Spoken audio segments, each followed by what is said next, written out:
The best line for the Tampa Bay Lightning right now, it's not Nikita Kucherov's line. It's not Anthony Cirelli's line. It's the fourth line. We're going to dive into what makes them so much of a difference maker and why they're going to be the X factor tonight against Vegas on today's Locked On Lightning.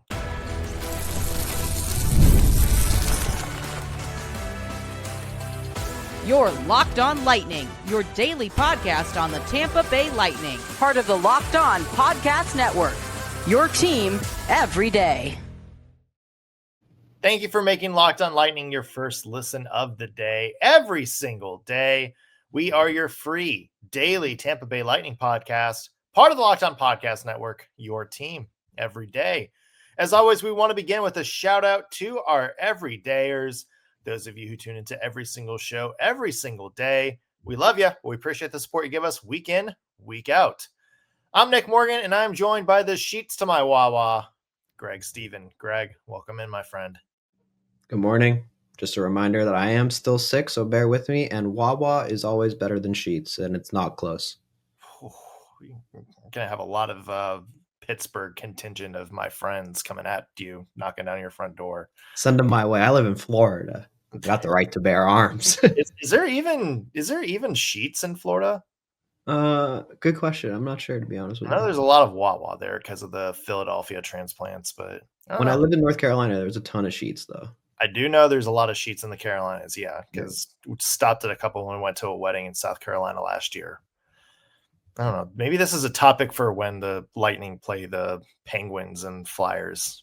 That's going to be our entire segment. That's going to be our entire 30-minute preview.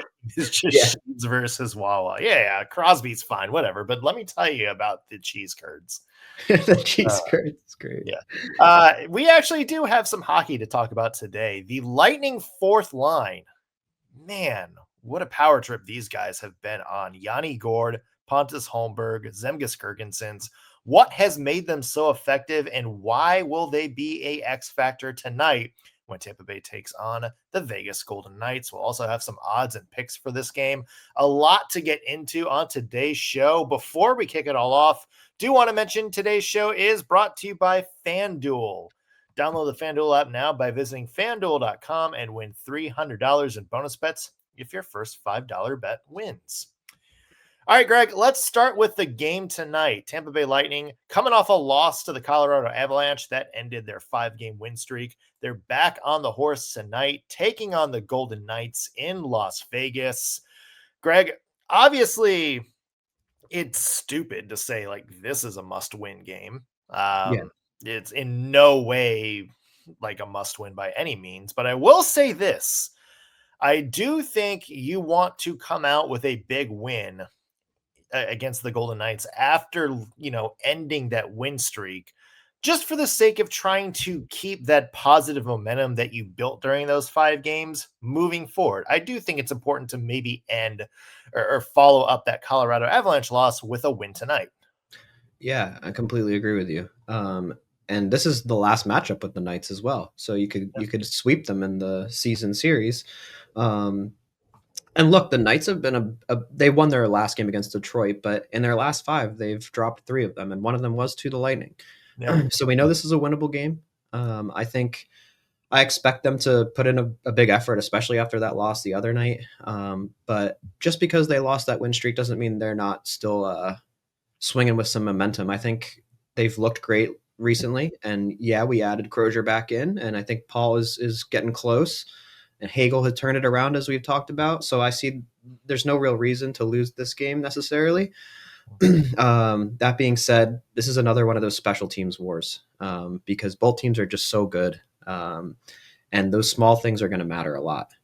Yeah, I do like what you said there, because I do think that when you talk about that loss against Colorado, I didn't see anything too bad.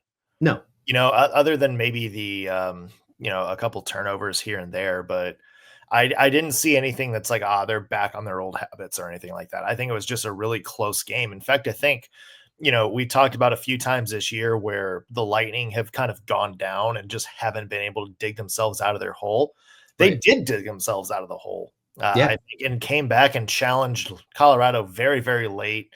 to try to tie that game. Couldn't get it done, but I think I go back and look at the game, and everything that you kind of wanted to see other than getting the win, you saw from the Lightning. So I Yeah. do think in terms of quality of play, it's still there. But we also talk about mindset and we talk about mentality and building some momentum. If you have another sort of hiccup or you fall back into your old habits, it's easy also to kind of get back into that spiral and sort of fall back on what wasn't working before. I think that's important for the Lightning to keep in mind tonight. Is I do think that you want to play well. I also think getting the win is a good payoff for that. Absolutely. And this is one of those games where just one or two defensive issues will result in goals, and that's what happened against Colorado. I think they just got to be a little smarter with the puck, like we talked about Hedman with a pretty bad series of plays on that one goal in the last game, and that was a big difference, right? I mean, they won by one goal, so imagine he doesn't make that mistake and you go to overtime, it could be a different result. I think this game's no different. It's just another juggernaut that you can skate with. There's really It's not like you're facing a team that's significantly better than you by any means. But again, I think it's going to come down to the tiny details. And for me, this is a face-off battle because Vegas is second in the league in face-offs, and the Lightning are 30th. So that means when you're on the power play, if you can't win that draw, it's going to be tough. And we've seen the power play struggle already as it is. So zone entry and setting up is going to be very, very critical on the power play in this one. Outside of that, both teams are pretty strong defensively right now. Ninth in the league for the Lightning, at goals against, and fifth for Vegas. So I don't think this is going to be 5-4 by any means. I see this being another 2-1, 3-2 game. Yeah, I agree on that. And for the Vegas Golden Knights, they've had some roster shuffling a little bit. And, obviously Aiden Hill, we talk about him sort of being the hero of the Stanley Cup, went from third string in Arizona to the guy that led Vegas to their first cup win. He's fallen down a little bit this year, and it's been Akira Schmid, former New Jersey Devil, who's stepped up and kind of taken that number one role. He's 6-1 so far this season, 908 save percentage. It's going to be interesting to see him compared to Aiden Hill, and maybe see if that's sort of the new guy that they're building around in that blue line. But obviously, a lot of people have been talking about Mitch Marner up front for the Vegas Golden Knights this year. He has fit right in with 14 points in 12 games, and Jack Eichel right now. Looks like he is taking a special sort of benefit to having Marner out there, because this is the best that I think we've ever seen Jack Eichel to start this year. And remember, he had a career year last year too, but 8 goals, 11 assists for 19 points in 12 games. Yeah, I mean, it's one of those that I don't think there's a lot of room for error up and down the lineup, Greg. And because of that, I'm looking at matchups yet again. You want to see all 4 lines for the Lightning be able to go out there and handle their matchups and not look like they're getting outplayed by everybody else. Right.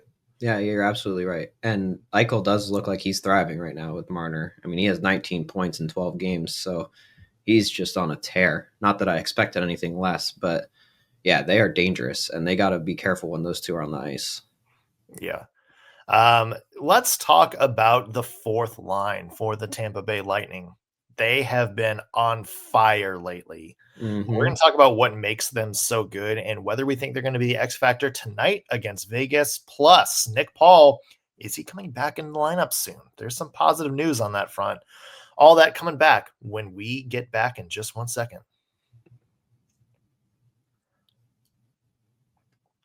Today's episode is brought to you by FanDuel. It's not just hockey that's back, folks. The NBA is back, and there's no better place to get in on the action than FanDuel, official sports betting partner of the NBA.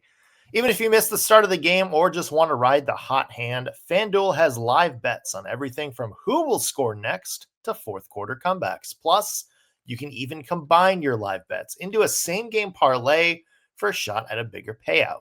Keeps every game more exciting, especially when your team is making that late push. Right now, FanDuel is giving new customers $300 in bonus bets when your first $5 bet wins. So head to FanDuel.com to sign up and play your game with FanDuel, official sports betting partner of the NBA. Welcome back to Locked On Lightning. Nick Morgan here alongside Greg Steven. And Greg, let's talk about the Lightning fourth line. The combination of Zemgus Girgensons, Yanni Gourde in the middle, and then Pontus Holmberg, the new addition. We've talked about each one of them sort of individually, one at a time at certain points this year, and kind of called them out for their really solid play. I want to throw some stats at you. In the 6 games that these two have been together, their Corsi for percentage is 54.17, which means they're getting the majority of shots on goal when they're on the ice versus whoever they're out there against. Their expected goals for percentage is 57.9%, which means they are vastly creating more quality scoring chances than whoever they're on the ice against. Now, here's where I think that makes it more impressive. What percentage of their zone starts do you think is in the offensive zone? 20. Close, 22%. So of all their zone starts this year, just 22% of them have been in the offensive zone. That's so you talk about them outplaying their opponents from a offensive standpoint. And then you thinking it's like they're either starting in the neutral zone or they're coming all the way back from the defensive zone. Yeah. That tells me a couple things for this line, Greg.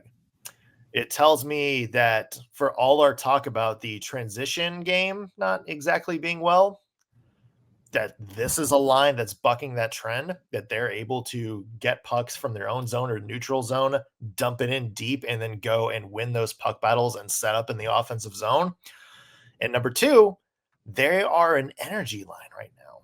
Yeah, they are. They're the guys that you can put out there to sort of flip momentum on its head. 100%. And look, I know people hate plus minus. I say it every time. I'm a huge plus minus guy.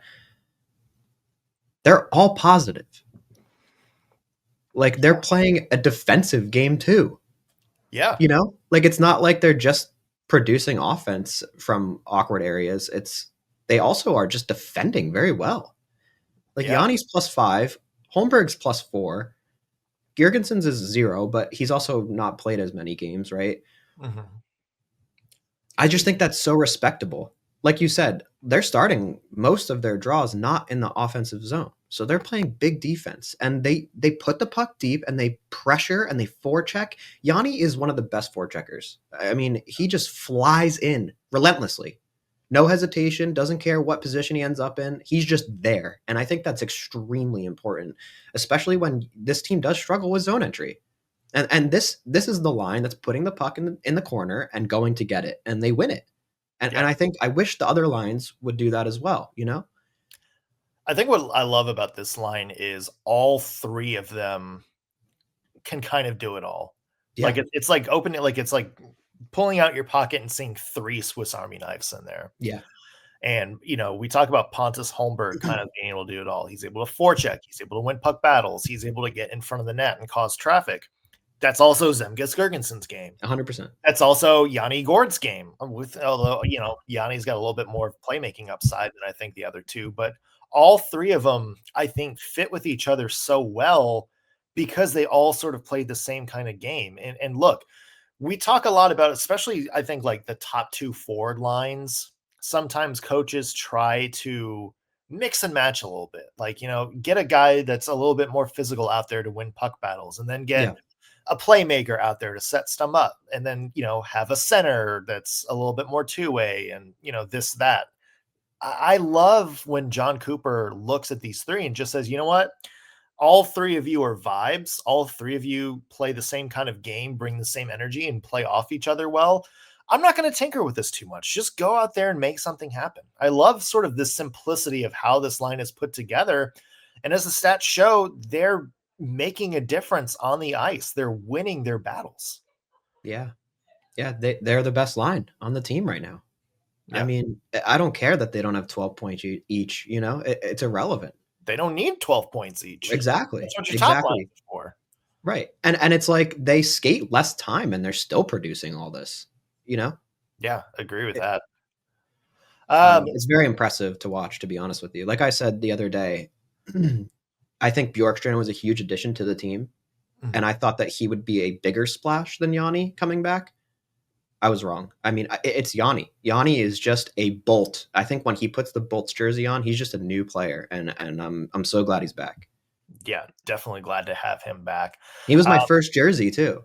Was he really? Yeah. There you go. If you ever get to meet him, do like locker room interview, that's the first thing you should bring up. 100%. Be interesting if he says, "Oh, that's awesome," or "Shut up, you're making me feel old." Yeah, exactly. Yeah, because he's older than us, I think.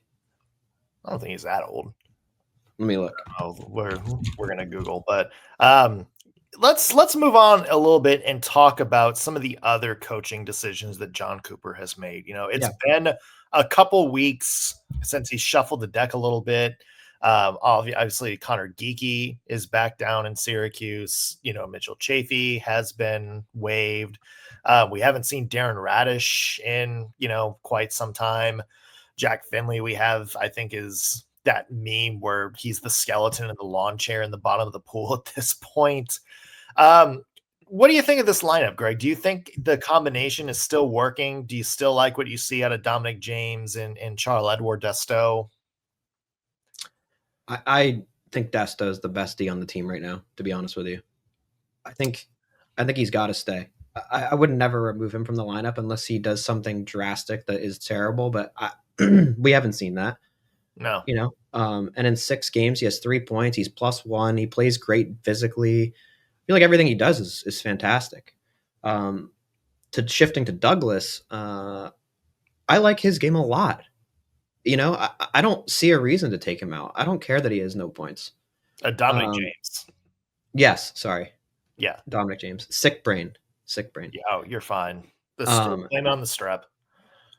Dominic James looks great. I mean, you see him every time he's on the ice, and that's the kind of guy I want on this team. I want to see you on the ice and I want to notice your efforts. And I see that in every shift that he's out there.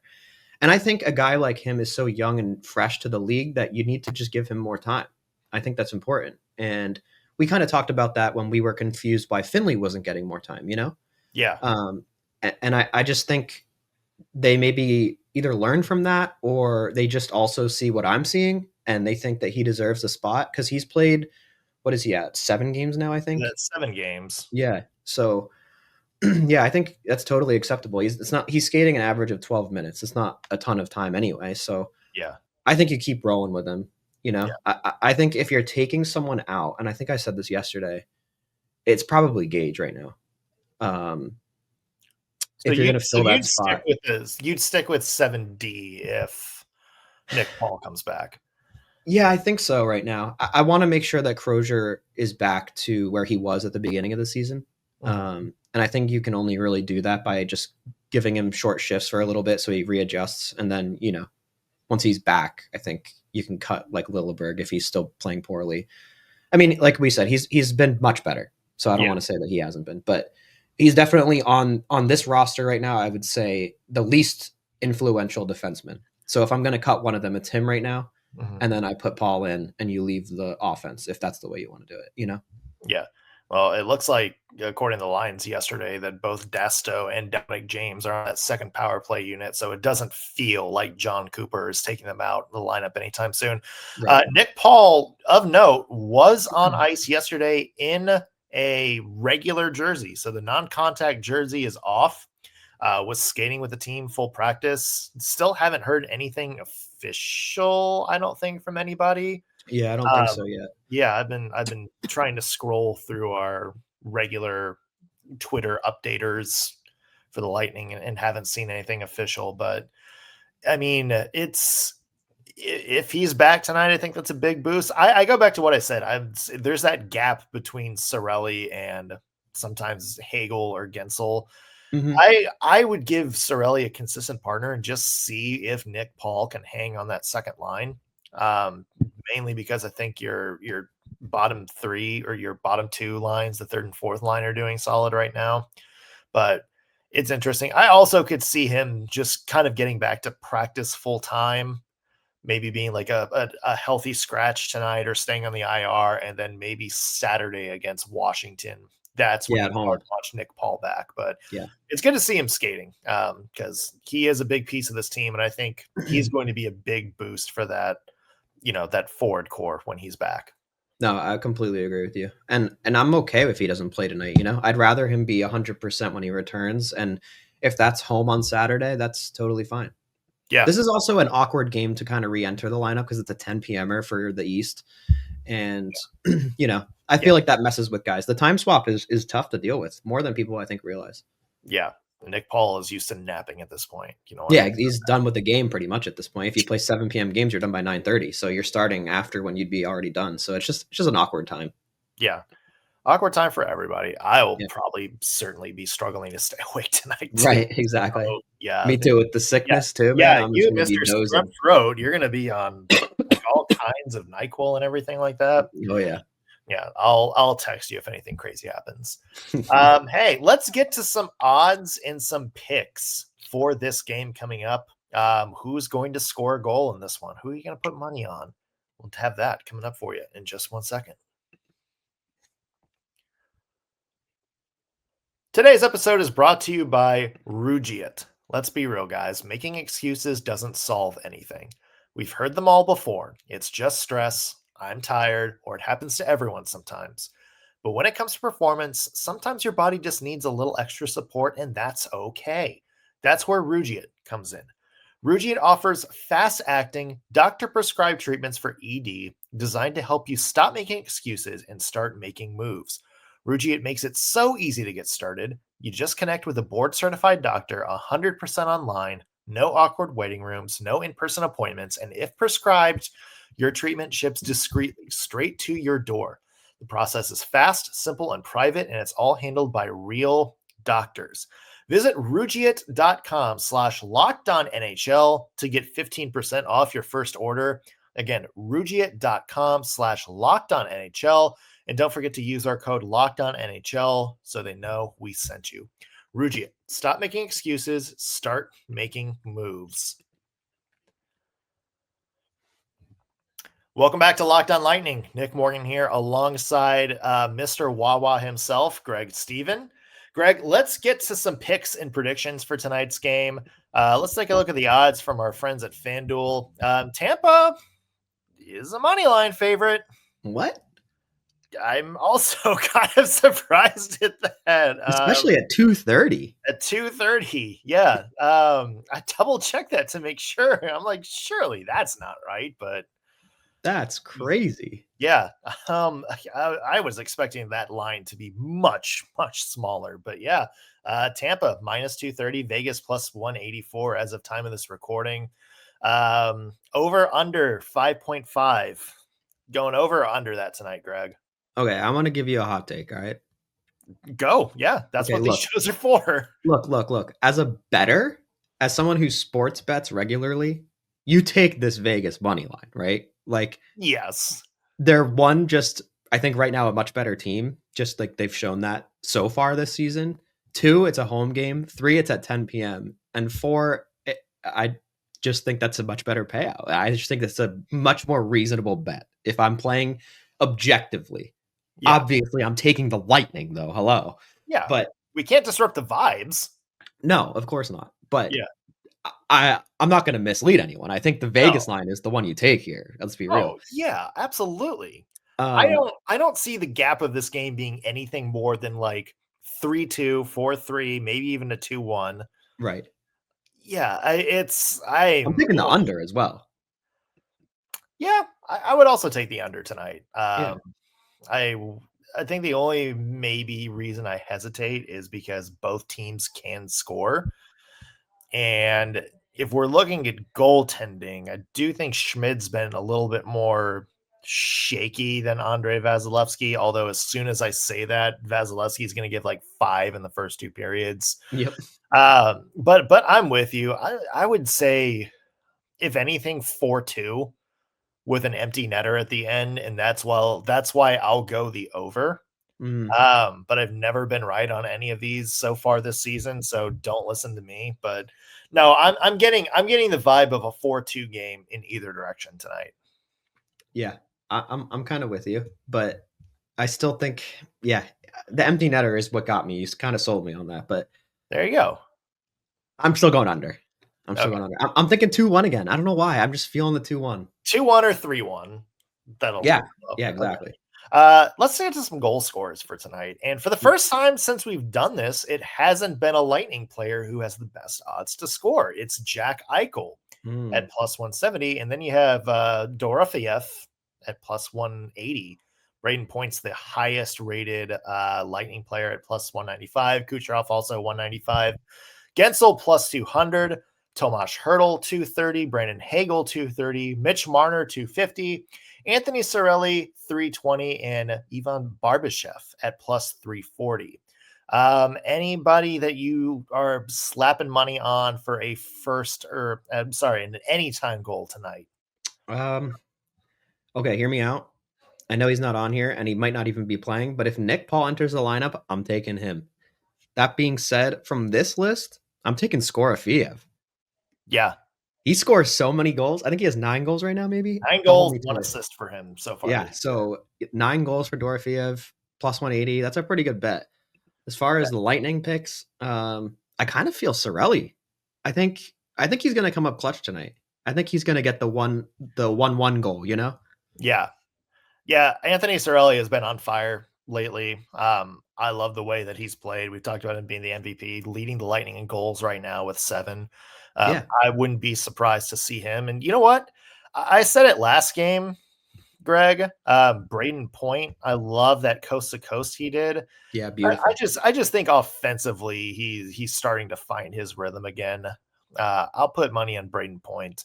Okay. And then I feel like Jack Eichel is just easy money too. Yeah, I feel that. I think I take Cirelli here because one, like we said, he's been excellent and he showed that. But also plus 320 is just a great payout. Yeah. No, I'm with you there. All right. So as we wrap this up, give me one last thought on tonight's game and what you want to see from the Tampa Bay Lightning coming out of this. I just want to see a 60-minute effort. I think if you lose this game by a goal or an empty net or two, that's not unreasonable. I think what will let me down is seeing another blown defensive coverage that is entirely avoidable fundamentally. And I think special teams, again, I'm going to say it. I want to see the power play actually like set up. If you don't score, that's fine. But like, let's get some shots and look like a power play maybe, instead of just like a 5-on-5 shift. Yeah. There's also, I want to talk about a couple things real quick. Oh, talk away. Someone dropped us a hot take in the comments, and I want to read it because okay. I think it's a hot take, but I really liked where their mind was. I thought it was super creative. Were they for Hot Take Tuesday? Yeah, but still. Okay, yeah. So the Lightning are playing possum on the power play. Get through the season and into the playoffs, and then show them your hand. Basically, I think he's implying, that's that's why I said hot take, but very spicy. I really love where the mind went there, Sure. Yeah. I thought that was so creative. Picture John Cooper just big brainy. He's like, they're not gonna know how to defend us in that postseason, guys. For the next 70 games, we're gonna pretend like we have no idea what we're doing. Yeah, those Ottawa Senators aren't gonna know that they, what hit them. I just absolutely loved that comment, so I wanted to give that person a time on the show for a second because I thought that was creative. Yeah, well, the bigger big brain is like Jack Finley coming back off, like just starting every playoff game, playing like 20 minutes a night, and everybody's like, "Who's this guy?" Mojo's the starting goalie. Yeah, plays every playoff game. Yeah, it's like I think it was like Bill Belichick with the Patriots used to just run like the same, I think like 20 offensive plays for preseason every single year so that teams couldn't figure out their full playbook. You can't scout it. Yeah, he said, I think it was something like he treated like the first 4 weeks of the regular season with like the same playbook and then wouldn't open it up till week 5 so teams couldn't prepare. I love that. John Cooper, doing the same thing, but with more of an age appropriate wife. Yeah. I'm in the same vein as hopefully no one from North Carolina is listening to that. Yeah, same vein as you. I would love to see the power play get going. And you know what? The past two minuses for me have been Victor Hedman hasn't looked super confident at times on the blue line, especially when he's like handling pucks in his own zone.